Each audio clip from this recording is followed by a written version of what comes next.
Hi hello. ഇന്നത്തെ വീഡിയോയിൽ ഒരു ഗ്രിൽ ചിക്കൻ റെസിപ്പിയും അതേപോലെ തന്നെ ഒരു കുട്ടി വ്ളോഗും കൂടി ഉൾപ്പെടുത്തിയിട്ടുണ്ട്. അപ്പോൾ നമുക്ക് വീഡിയോയിലേക്ക് പോകാം. ആദ്യം തന്നെ നമുക്കൊരു മിക്സിൻ്റെ ജാർ എടുക്കാം. അതിലേക്ക് ഒരു തക്കാളി, 2 ടേബിൾ സ്പൂൺ മല്ലി, ഒരു പകുതി ക്യാപ്സിക്കം, ഒരു 5-10 ഉണക്കമുളക്, ഗരം മസാല, ചെറിയ ജീരകം, വലിയ ജീരകം, മഞ്ഞൾപ്പൊടി, 2 ടേബിൾ സ്പൂൺ കുരുമുളക് പൊടി, ഒരു വലിയ സവോള കട്ട് ചെയ്തെടുത്തത്, ഒരു പച്ചമുളക്, ഒരു 5-6 അല്ലി വെളുത്തുള്ളി, ആവശ്യത്തിനുള്ള ഉപ്പ്, 1/4 കപ്പ് തൈരും, അതേപോലെ തന്നെ ഒരു 1/4 കപ്പ് മല്ലിയിലയും കൂടി ഇട്ടിട്ട് നന്നായിട്ടൊന്ന് ബ്ലെൻഡ് ചെയ്തെടുക്കാം. ബ്ലെൻഡ് ചെയ്യുമ്പോൾ നമ്മൾ 2 ടേബിൾ സ്പൂൺ സൺഫ്ലവർ ഓയിലും കൂടി ഒന്ന് ആഡ് ചെയ്യണം. അപ്പോൾ നമ്മുടെ ചിക്കൻ നമ്മൾ ഒരു ദിവസം മുന്നേ നമ്മൾ മാരിനേറ്റ് ചെയ്ത് വെക്കുന്നുണ്ട്. അപ്പോൾ ചിക്കൻ നന്നായിട്ട് വിനാഗിരിയിൽ കഴുകിയതിന് ശേഷം ഉപ്പും ചെറുനാരങ്ങ ജ്യൂസും കൂടി ഇട്ടിട്ട് നന്നായിട്ടൊന്ന് മാരിനേറ്റ് ചെയ്ത് വെക്കുന്നുണ്ട്. ഒരു 10 മിനിറ്റ് ഒന്ന് മാരിനേറ്റ് ചെയ്ത് വെച്ചാൽ മതി. ഗ്രിൽ ചിക്കൻ്റെ ഫസ്റ്റ് കോട്ടിംഗ് ആണിത്. ചിക്കൻ വാങ്ങിച്ച സമയത്ത് നമ്മൾ അൽഫാമിൻ്റെ ആ ഒരു പീസായിട്ടാണ് വാങ്ങിച്ചിട്ടുള്ളത്. ചിക്കൻ നമ്മൾ നന്നായിട്ടൊന്ന് ഇടിച്ചെടുത്തിട്ടും അതേപോലെ വരഞ്ഞു കൊടുത്തിട്ടൊക്കെ ഉണ്ട്. അപ്പോൾ നമ്മൾ ഒരു ദിവസം മാരിനേറ്റ് ചെയ്ത് വെക്കുമ്പോൾ ചിക്കനിലേക്ക് നന്നായിട്ട് ഈ ഒരു മസാല ഇറങ്ങി ചെല്ലും. ഈ ഒരു മസാല ചിക്കനിലേക്ക് ഇട്ടതിന് ശേഷം നമ്മളൊരു ഗ്ലൗസ് ഉപയോഗിച്ചിട്ട് ഇതേപോലെ ഒന്ന് മിക്സാക്കി കൊടുക്കുകയാണെങ്കിൽ നമുക്ക് കയ്യിലൊന്നും അധികം എരിവ് കയറില്ല. അപ്പോൾ ഇതിൽ ഈ ഉണക്ക മുളകൊക്കെ ഇട്ടതുകൊണ്ട് തന്നെ നല്ല എരിവുള്ള ഒരു ഗ്രിൽ ചിക്കൻ ആയിരിക്കും ഇത്. മാക്സിമം നല്ലപോലെ ഒന്ന് ഈ ഒരു മസാല ചിക്കനിലേക്കൊന്ന് പുരട്ടി കൊടുക്കാം. 6 വലിയ അൽഫാം പീസായിട്ടാണ് ചിക്കൻ കട്ട് ചെയ്തിരിക്കുന്നത്. അതിനുള്ള മസാലയാണിത്. അപ്പോൾ നിങ്ങൾ എത്രയാണോ ചിക്കൻ വാങ്ങിക്കുന്നത് അതിനനുസരിച്ചിട്ടുള്ള മസാല ആഡ് ചെയ്യും. അപ്പോൾ പിറ്റേന്ന് ഉച്ചക്കാണ് നമ്മൾ ചിക്കൻ ഗ്രില്ല് ചെയ്യുന്നത്.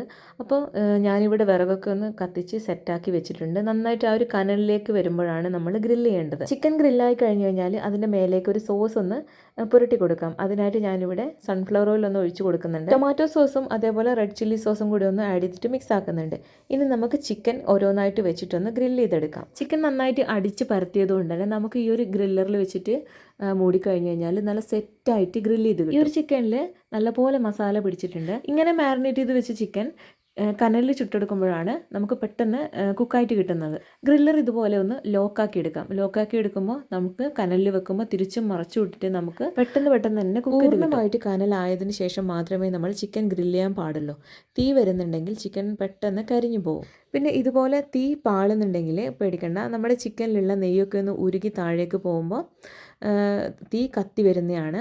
ചിക്കൻ ഏകദേശം ഒന്ന് കുക്കായി വന്നിട്ടുണ്ട്. ഇനി നമ്മൾ നേരത്തെ തയ്യാറാക്കി വെച്ചിട്ടുള്ള ആ ഒരു സോസ് ചിക്കൻ്റെ മേലെ ഒന്ന് പുരട്ടി കൊടുക്കുക. ഈ ഒരു കനലിലേക്ക് നമ്മൾ ചാർക്കോളൊന്നും ഉപയോഗിച്ചിട്ടില്ല. നോർമൽ കനലിൽ തന്നെയാണ് ചുട്ടെടുക്കുന്നത്. ആദ്യത്തെ സെറ്റ് നമ്മൾ ഗ്രില്ല് ചെയ്ത് കഴിഞ്ഞു. അപ്പോൾ രണ്ടാമത്തെ സെറ്റിൽ 2 കൂടെ ഒന്ന് വെച്ച് ഗ്രില്ല് ചെയ്യുന്നുണ്ട്. അതും പെട്ടെന്ന് തന്നെ നമുക്ക് കുക്കായിട്ട് കിട്ടി. ഗ്രിൽ ചിക്കൻ്റെ കൂടെ നമ്മൾ കഴിച്ചിട്ടുണ്ടായിരുന്നത് മന്തി റൈസ് ആയിരുന്നു. നല്ല ഫ്ലേവേഡ് ആയിട്ടുള്ളൊരു മന്തി റൈസാണ് ഉണ്ടാക്കിയിട്ടുള്ളത്. ഗ്രിൽ ചിക്കൻ്റെ കൂടെ കുറച്ച് മയോണൈസും കൂടെ ഉണ്ടാക്കിയിട്ടുണ്ട്. ഗ്രിൽ ചിക്കനും മന്തി റൈസും ഒരു സർവിംഗ് ബൗളിലേക്ക് ഒന്ന് മാറ്റി കൊടുത്തിട്ടുണ്ട്. ഒരുപാട് സമയം റെസ്റ്റിംഗ് ടൈം ഇല്ലാണ്ട് നമുക്ക് ഗ്രിൽ ചിക്കൻ റെഡിയാക്കി എടുക്കാവുന്നതാണ്. അപ്പോൾ ഈ ഒരു റെസിപ്പി എല്ലാവരും ഒന്ന് ട്രൈ ചെയ്ത് നോക്കണം. അപ്പോൾ നമ്മുടെ വീഡിയോൻ്റെ ഫസ്റ്റ് പറഞ്ഞിട്ടുണ്ടായിരുന്നു ഒരു വ്ളോഗും കൂടി ഇതിൽ ഉൾപ്പെടുത്തിയിട്ടുണ്ടെന്ന്. അപ്പോൾ ഞങ്ങൾ ഫുഡെല്ലാം കഴിച്ചു പുറത്തേക്ക് ഇറങ്ങി. അനിയത്തി വന്നിട്ടുണ്ടായിരുന്നു. ഹെയർ കളർ ചെയ്യാനും കട്ട് ചെയ്യാനും അങ്ങനെ കുറച്ച് പരിപാടികൾ അവൾക്കുണ്ട്. നാദാപുരത്തുള്ള വിങ്സിലേക്കാണ് ഞങ്ങൾ വന്നിട്ടുള്ളത്. അപ്പോൾ നേരത്തെ അപ്പോയിൻമെൻറ്റ് എടുത്തിട്ടുണ്ടെങ്കിലും അവർ പറഞ്ഞ സമയത്തു നിന്നും കുറച്ച് ലേറ്റ് ആയിട്ടാണ് ഞങ്ങൾ എത്തിയത്. അവിടെ വേറെ കസ്റ്റമേഴ്സ് ഉള്ളതുകൊണ്ട് നമ്മൾ കുറച്ച് സമയം അവിടെ വെയിറ്റ് ചെയ്യേണ്ടി വന്നു. അവിടെ വന്നിട്ടുണ്ടായിരുന്ന ഒരു കസ്റ്റമറിൻ്റെ ഒരു മോളായിരുന്നു ഇത്. നല്ലൊരു കുഞ്ഞു കുട്ടി. അപ്പോൾ ഞങ്ങളുടെ അടുത്ത് കുറേ സമയം സ്പെൻഡ് ചെയ്തു.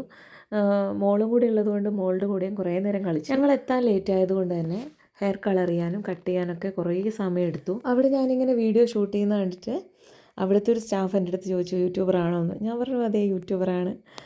അപ്പോൾ ഞാനിങ്ങനെ വീഡിയോ ഒക്കെ ഷൂട്ട് ചെയ്തുകൊണ്ടിരുന്നു.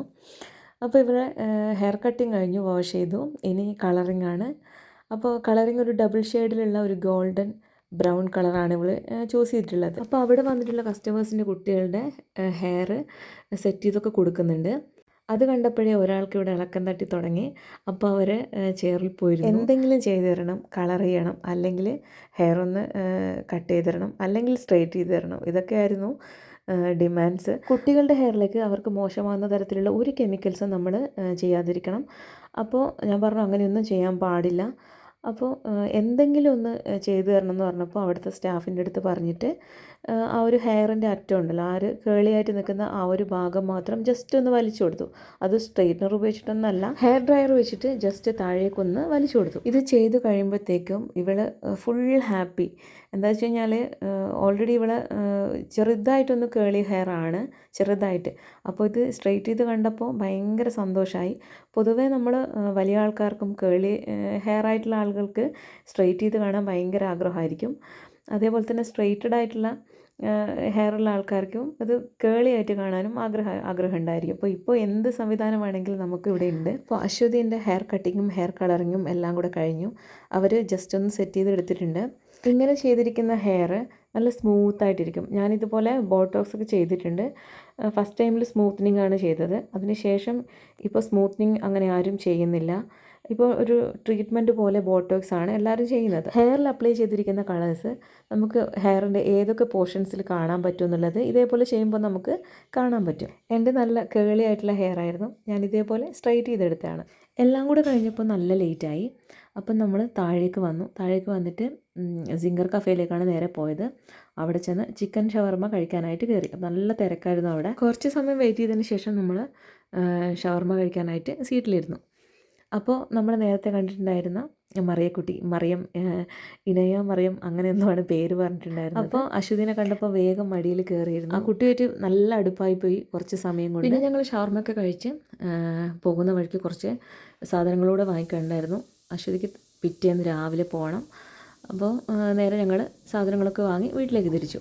ഞങ്ങൾ വീട്ടിലേക്ക് തിരിച്ചെത്തി. രാവിലെ കൊണ്ടുപോകാനുള്ള നാരങ്ങാച്ചാറ് ഇവിടെ റെഡിയാക്കിയിട്ടുണ്ട്. നാരങ്ങാച്ചാറിൻ്റെ റെസിപ്പി വീഡിയോ നമ്മളെ ചാനലിലുണ്ട്. ആർക്കെങ്കിലും ആവശ്യമായിട്ടുണ്ടെങ്കിൽ ഒന്ന് ചെക്ക് ചെയ്ത് നോക്കണേ. ചോക്ലേറ്റ് ബ്രൗണി വേണമെന്ന് പറഞ്ഞിട്ടുണ്ടായിരുന്നു. അപ്പോൾ 1 kg ചോക്ലേറ്റ് ബ്രൗണി കൂടെ ഒന്ന് ബേക്ക് ചെയ്തെടുത്തിട്ടുണ്ട്. അപ്പോൾ ഇന്നത്തെ ഈ ഒരു വീഡിയോ ഇഷ്ടമായിരുന്നെങ്കിൽ സപ്പോർട്ട് ചെയ്യാൻ മറക്കരുത്. അടുത്ത അടിപൊളി വീഡിയോ ആയിട്ട് വീണ്ടും കാണാം. Thank you for watching.